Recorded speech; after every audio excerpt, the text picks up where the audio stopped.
God is good, and you know that. I think it's getting better all the time. Oh, yeah.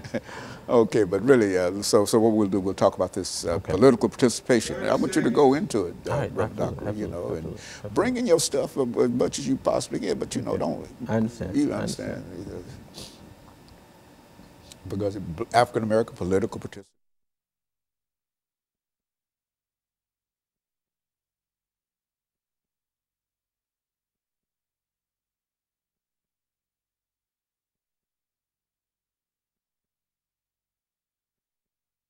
Thank you, and welcome back to the second segment of the show for today. We're talking to Reverend Dockery in reference to African-American political participation, and I would imagine, Dockery, the climate in terms of African-American participation, and I think you've already indicated that African-Americans come out to vote when they feel that there's a special interest. That's and I think you talked about President Obama's election and et cetera. That got everybody fired up. But the most important thing I think that all people are trying to point out here is that there's such a very, very small representation of voters when we talk about the political process. And whether you talk about African Americans or the general vote, it's not African Americans, it's the voting of people, period. As a matter of fact, I think somebody said that only 6% of the voting population vote. And that sounds like it's insane to me. Had somebody raised that question, I would have said at least 60 or 70%. But 6%, that's only 6 out of 100 voters? Talk about it. And it should be alarming. So let's look at this from a historical perspective. It's been about 5 generations now since we've had suffrage rights for African Americans. 1870, actually 1865, when President Lincoln, for his assassination, was pushing for the place of African Americans as free individuals with the 13th Amendment and the 14th Amendment. Frederick Douglass pressed him and said, you cannot set them free without giving them the quintessential right of a citizen, and that's the right to vote. And by 1870, I think it was February, the 15th Amendment was enacted as a part of the Constitution, which gave black men at that time, black women still were not allowed to vote, black men the right to vote. 7 men, black men, Negroes at that time they were called, went to the United States Congress. And they were there until about 1929, I believe it was, when they began to dwindle in terms of African American representation in Congress. And it was a long period of time before you had any more. Interestingly enough, it was the Republican Party that African Americans first embraced in terms of casting their vote. Frederick Douglass became a runner with the Liberty Party of that time, and he was actually ran as on a vice presidential ticket. I say that to say that I think for African Americans then, or Negroes as they were called aptly, the focus was not about a particular love for a particular party, but for the party that was supporting their freedom, their liberation, their opportunity to be a part of the American way of life. And that continued until about 1937, I believe it was, when Roosevelt brought the New Deal on, 35 when he brought the New Deal on. And that appealed to African American voters. And many of them supported him. And subsequently they supported Truman. And he won 47% of the African American vote in 1947, you know. And as it moved forward, African Americans have been a part of the Democratic platform from then to now.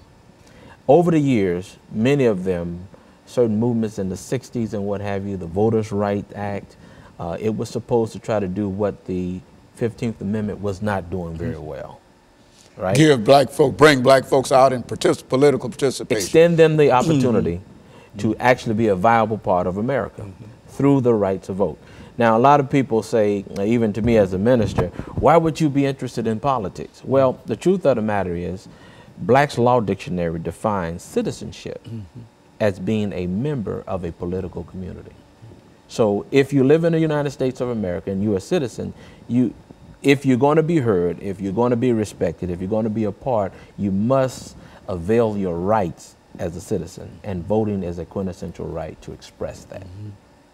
I don't know, Dr. Haney, that the education and awareness around that is provided very well, particularly for the whole. And I'm not speaking of everybody, but for the whole of African Americans. We're talking about the old and the young. I mentioned 5 generations now, 2015.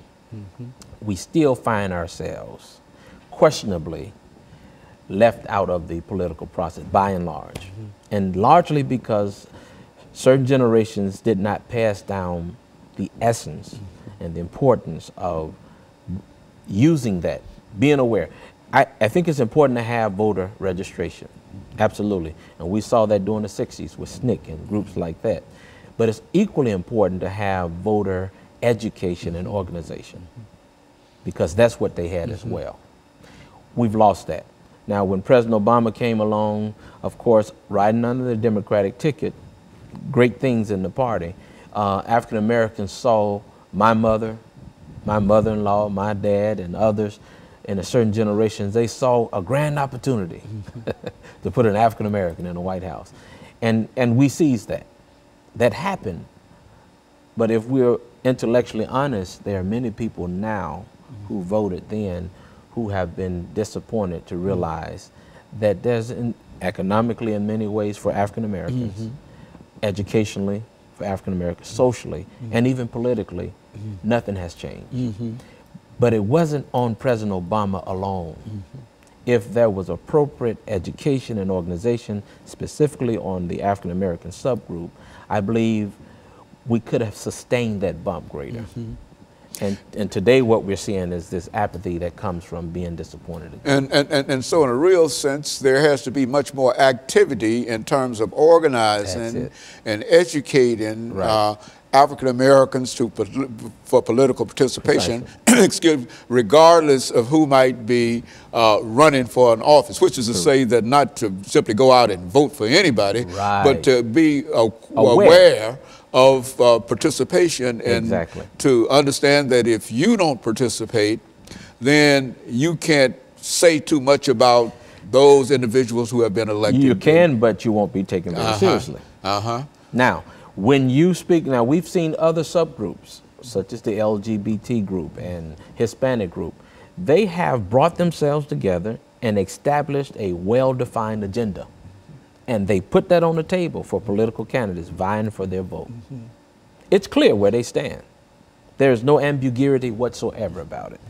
If the African American subgroup, who's long been here, and there was a time where it was illegal for a Negro to vote, black man, or colored man, or African American, vote could go to jail and be killed for doing so, teaching them and so forth and so on. In fact, Frederick Douglass was quoted as saying that I didn't know I was a slave until I learned I couldn't do what I wanted to. Which is amazing today. And there are a lot of young people, nobody's physically enslaving them. It's a mental slavery because of a lack of knowledge and so they need to be educated. There need to be more education in reference, more kind of discussions as the discussions that we're having now in reference to dealing with that. And so we're going to take this second commercial break, and we'll be back with our audience following this very, very short commercial break.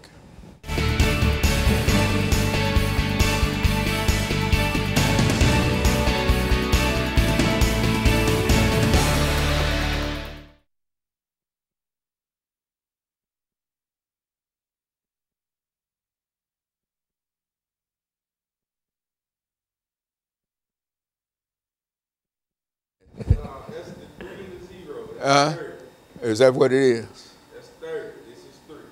That's a single 3 is 3. That's when you give me 30 seconds. That's 30 seconds, not 3 minutes. Yeah, yeah. So,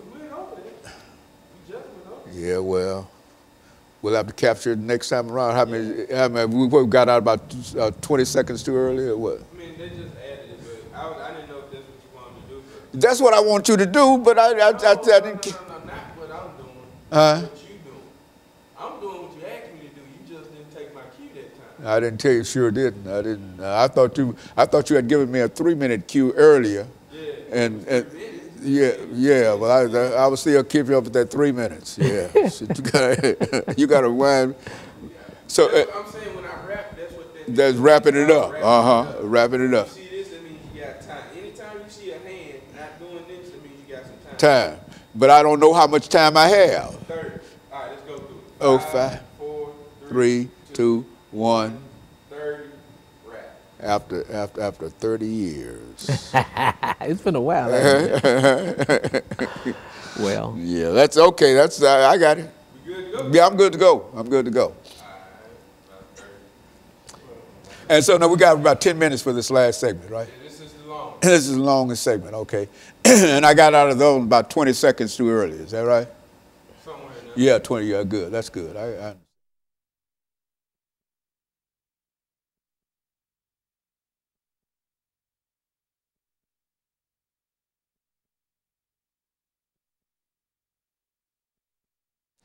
Thank you and welcome back to the final segment of the show for today. We're talking to Pastor RDockery, and he's giving us some information in reference to the political participation of Africans in the political process. And of course, Reverend Dockery, let's see if we can pick up where we left off in terms of African American participation and any other information that you might have in reference to how we might be able to make people much more aware in whatever we might be able to do. Let's see if we might be able to do it from that perspective. Well, see, so there's this perception.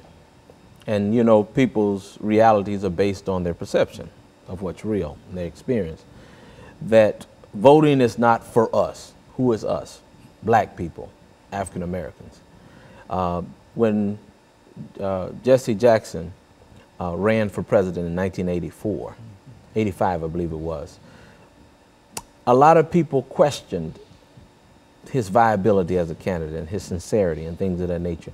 But I think it opened up the perspective or the possibility, the chance, which may in many ways have laid the groundwork for President Obama. In other words, had not there been a Jesse Jackson, there probably could not have been a Barack Obama. Quite possibly. I think there's an argument that can be made there. There's room for argument there. But then you have to consider that Shirley Chisholm, back in 1972, many would like to discredit her efforts, but it opened the door to thought to that possibility. The question was how organized and how prepared were the people that would benefit from such a bump to sustain that. And so what we saw from 85 up until about 2007 is there was some gap there. And so with the right marketing and the right pitch, a young, handsome, articulate young man that represent hope not only for African Americans, for many older whites who would like to see America improve and do better. Here he came. There was this misunderstanding, though, this displaced thinking that he could do it all by himself at 1600 Pennsylvania Avenue. You know, Reverend Dockery, let's also look at this from another perspective too. Okay. When we think in terms of what the various state legislatures are doing throughout the nation in terms of trying to minimize the participation of African American voters, and et cetera, and et cetera. Now, it seems to me that since this is going on, and I think this is well known. I mean, everybody will talk about this. But it seems to me that if this is what is happening, that ought to be an extra encouragement or incentive for those individuals who have not registered. If you know that somebody is trying to intentionally keep you from participating in the political process, it seems to me that that would be the greatest of encouragement to send you out to register to vote, to know that the state legislature and members of the various parties and et cetera are trying to pass legislation that will keep you at home, period. That's a great point you're making. Then why does not that... Right, so that's a great point you're making. So again, if you understood that the legislature is appointed by the people through the electoral process, not only on the state level, but on the local level as well, you have to, those people have to be voted in. And if you're not at the polls, your voice is not represented. In fact, your place as a citizen has been overlooked. Some of it you can argue is somebody else's fault, but I would argue that most of it is your fault. But not knowing does not excuse the reality that certain things are going to exist and take place. A lot of times when decisions are made because we're in the wrong, we are talking about African American people by and large, in the wrong place, those decisions go and they're made without our input.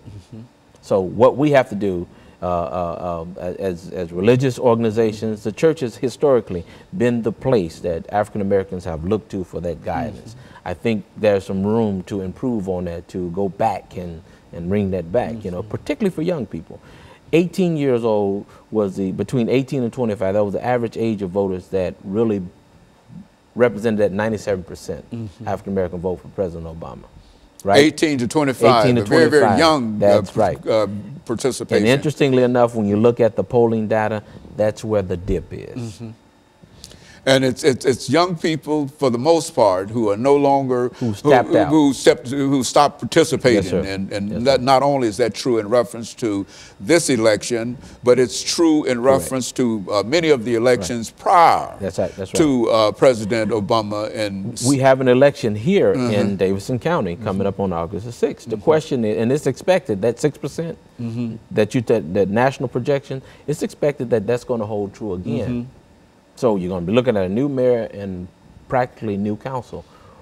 What is it that you need to know? You need to search the candidates out, look at their websites, go to forums and set up forums if there are none, and insist that they answer your questions for you. If they take the notion that you're not, you know, I don't need to be there and I don't want to be there or I can't be there, what they're telling you is what they would do if they got in office, and that is to overlook your interests.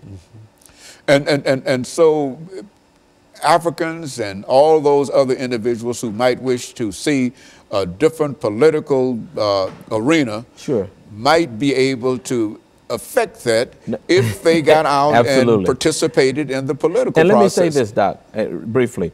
It's important to understand that we're always going to be the minority population unless some huge change. But and this is the lesson that the Hispanics learned. It's okay if the dominant group controls 90% of the agenda politically. But as long as my 10% is representative of 100% of what I need, I'll do all right. And that's where we fall short. We're not organized, we're not educated to the point where we identify educationally, socially, politically, what it is that we need and what it is that we demand from the government that represents us. We're a republic form of government, which means it's government by the people, for the people, and no other way. Well, do you think that it might be in the best interest of politicians to educate their voters? Because if you want somebody to come out and participate and vote for you, unless you're expecting certain people to vote and certain people not to vote. And that's how oftentimes politicians skew numbers. Okay? So you have to really ask yourself about, I think it's important for you to look for not a politician, but an advocate for the people. An advocate for the people has only one thing in common with a politician. They're looking for the numbers. But the advocate is looking to serve the numbers, whereas the politician is looking to get numbers to serve their own interests. And I would think that anyone running should take that mantra on, that I'm not there to serve my own political interests, as opposed to serving the interests of the people. Now, and so the election that is fast approaching, yes, sir, it will be in August. That's correct. Is that the general election? That's the general election for Davidson County, for mayors, for council, and everybody else. Vice mayor, council at large, and the mayor's race. And so if a person wishes to participate in this election, they have to be registered in order to vote. That's See, it's one thing to talk about people voting. That's right. And people might want to vote when it comes time to vote. Right. So here's some important dates. July the 7th is the last date you can register if you're not. If you're inactive, it's the last date you can become active again. So you need to do that right away. Go to the Election Commission, Davis County Election Commission, and there's a tab you can check to see if you're actually in order. If you move from your address within the last 6 months or so, you need to update your address and things of those natures. You need to make sure that you're eligible to vote, though, before July the 7th. July 17th, early voting starts. So you can go to Howard Office Building from that point until the 22nd, I believe it is, and early vote only there. Then 11 other sites open up based on where your councilmatic district is, and you'll be able to vote for your council person, 5 people council at large, and for the vice mayor and for the mayor in the mayor's race. And so all of the instruction instruction has already been given in terms of what you have to do. Right. And now the only thing that is important is that each individual can recognize that if he or she is old enough. That's right. 18. 18 years of age. Or will be turning 18 by the time of election. And all they have to do is to make sure that they are registered to vote. Correct. And bring your ID. A valid ID would be a driver's license. And I think they took out the student ID thing. But if you don't have a driver's